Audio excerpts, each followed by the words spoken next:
मेरा तात्पर्य ये है और इनका कहने का जो विश्लेषण ये है कि हमारा जो इसके बाद का जो सीढ़ी है वह सीढ़ी 3 खंडों में विभक्त होता है। एक साइंस ग्रुप में जाता है, एक कॉमर्स ग्रुप में जाता है, आर्ट्स ग्रुप में जाता है। तो आपको ये ध्यान देना है कि आप किस माध्यम में आप तेज हैं।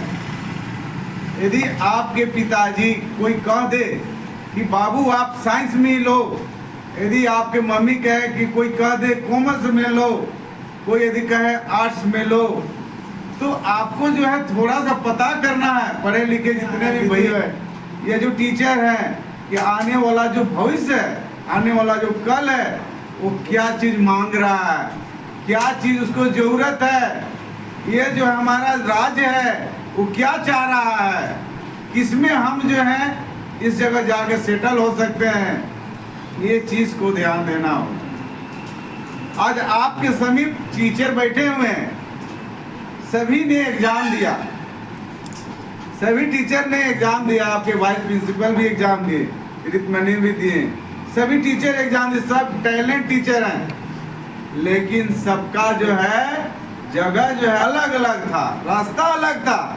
जैसे सरस्वती मैम का साइंस था, मरियम मैडम का आर्ट्स था, उसी तरह जो है तिरितमनी मैडम का कोई दूसरा सब्जेक्ट था। तो उस सब्जेक्ट के अनुसार हमारा ये मैडम लोग का सिलेक्शन अभी जो है कुछ देर के लिए रुका हुआ, और सरस्वती मैडम का जो है सिलेक्शन हो चुका, क्योंकि उनका ग्रुप क्या था, साइंस ग्रुप था, सबसे ऊपर था। आज किसकी संख्या ज़्यादा है, किस ग्रुप में ज़्यादा पढ़ने वाले लोग हैं, इसको भी आपको अंदाज लेना होगा। किस ग्रुप में जो है पढ़ने वाले लोग कम हैं, उसको भी आपको नज़रअंदाज करना होगा। आपको ये चीज़ ध्यान रख के आपको आगे बढ़ना होगा, क्योंकि आपको अंधा भी हैं, आप अंधेरे के से प्रकाश की ओर जा रहे हैं। यदि जो बच्चे जो है साइंस लेके पढ़ते हैं, क्योंकि सबसे ऊंचा में रखा जाता है, तो सबसे ऊंचा में साइंस ग्रुप रखा जाता है, उसके नीचे आपको रखा जाता है कॉमर्स ग्रुप, उसके नीचे रहता है आर्ट्स ग्रुप, ठीक है। तो साइंस के बच्चे पहला बार सोचते क्या है कि साइंस बहुत भारी है। सर का क्या कहना था कि भारी है, जहाँ आ गया तो वो भारी ही है। यदि आप सोचते हैं साइंस हल्का है, मैं सकूंगा, तो जरूर आप सकिए, दिमाग में ठान लीजिए। और मैं सभी बच्चों को, जैसे टैलेंट बच्चे हैं, मैं तो यही कहूँगा कि जो भी 80 से ऊपर लाए हैं उन्हें जो है साइंस ही पढ़ना चाहिए, क्योंकि वह टारगेट है। क्योंकि साइंस से आप नीचे आ सकते हैं, लेकिन कॉमर्स से साइंस में नहीं जा सकते हैं, और आर्ट्स से साइंस में नहीं जा सकते। ये बात को ध्यान दीजिएगा। कहने का मेरा तात्पर्य है कि यदि पेड़ ऊपर में है तो नीचे आ सकते हैं आप, ठीक है। साइंस में यदि आप आईएससी तक कर लिए और आपको लगने लगा है कि आगे हम नहीं सकेंगे, तो आप कॉमर्स में भी आ सकते हैं, आर्ट्स में भी आ सकते हैं। लेकिन आप यदि इंटर में आर्ट्स लिए हुए हैं तो साइंस नहीं पढ़ सकते आगे, और कॉमर्स नहीं पढ़ सकते। सोच लीजिए, पास करना भी अब आसान है। इसलिए आसान है क्योंकि आधा से अधिक नंबर जो है प्रैक्टिकल में मिलता है। इसलिए घबराने की बात नहीं है, थोड़ा सा खाली ट्यूशन की जरूरत है। हमको लगता है कि आप लोग को दिक्कत होगी, क्योंकि बीएमबीएसटी में विमल सर हर सब्जेक्ट पढ़ाते हैं। ये आपको ध्यान आता है कि नहीं रिजल्ट अच्छा होगा, ये आपको पूर्ण रूप से विश्वास है। लेकिन यहाँ से जाने के बाद आपको ट्यूशन का ही अच्छा टीचर नहीं मिलेगा, तो वैसा सोचना नहीं है। यदि पानी जो है जैसे बहता है तो नीचे की ओर, ढलान की ओर जाता है, ऊपर की ओर नहीं जाता है। जैसे आप आईएससी में जाइएगा, आपको एक अच्छा टीचर मार्गदर्शन जरूर मिलेगा। आपके सिर्फ तमन्ना होनी चाहिए, जज्बा होनी चाहिए कि हमको अच्छा करना है तो अच्छा करना है। उसके लिए अभी दादा बोले फेसबुक और इंस्टाग्राम को छोड़ना होगा, क्योंकि आपका टारगेट है कि हम रिजल्ट अच्छा करेंगे तो अच्छा करेंगे।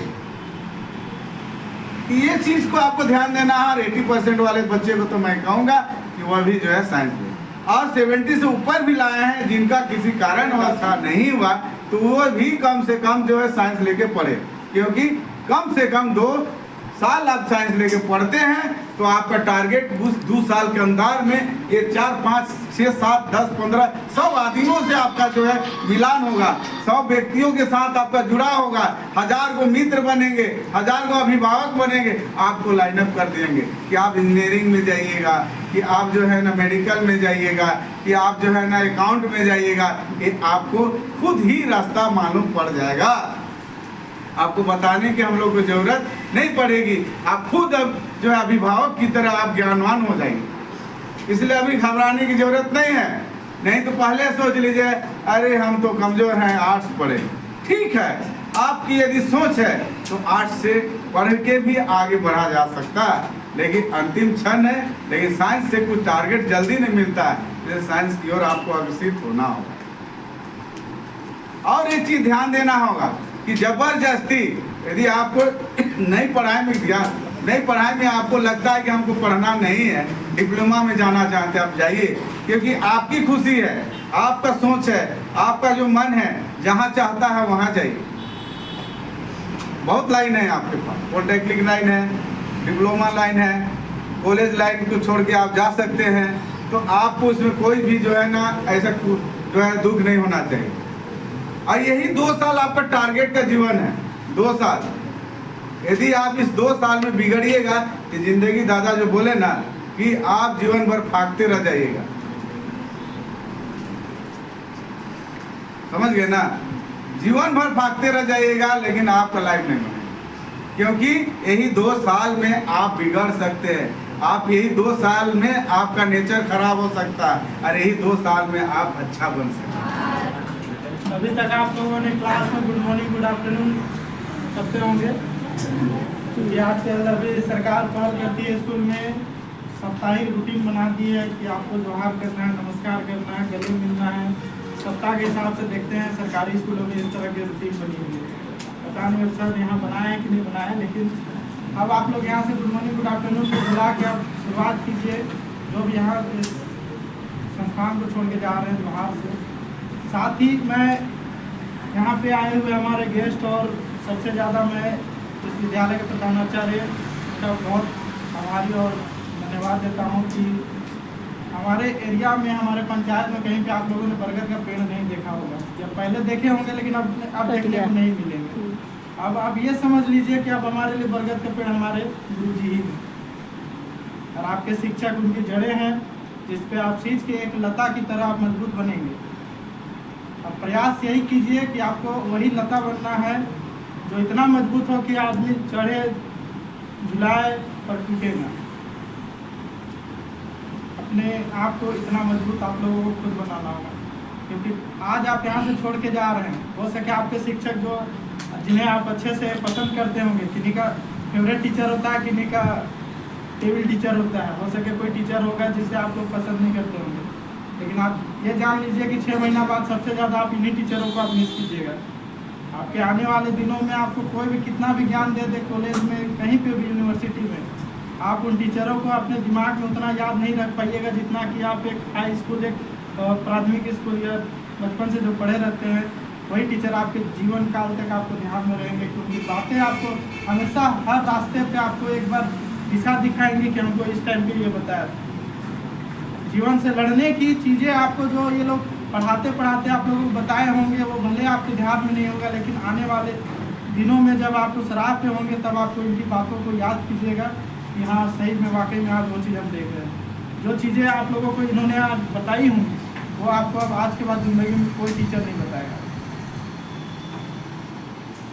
इसीलिए हम तो सबसे ज़्यादा आभारी हमारे प्रधान अध्यापक सर विमल सर का है कि हमारे गांव में इतने अच्छे संस्थान खोले हैं, और इनके मार्गदर्शन पे आप लोगों ने, हम पहले रिजल्ट देखे इनका कि 100% सभी ने फर्स्ट डिवीज़न से पास किया। इसके लिए सबको मिल के एक बार सर के लिए जोरदार ताली बजाएं।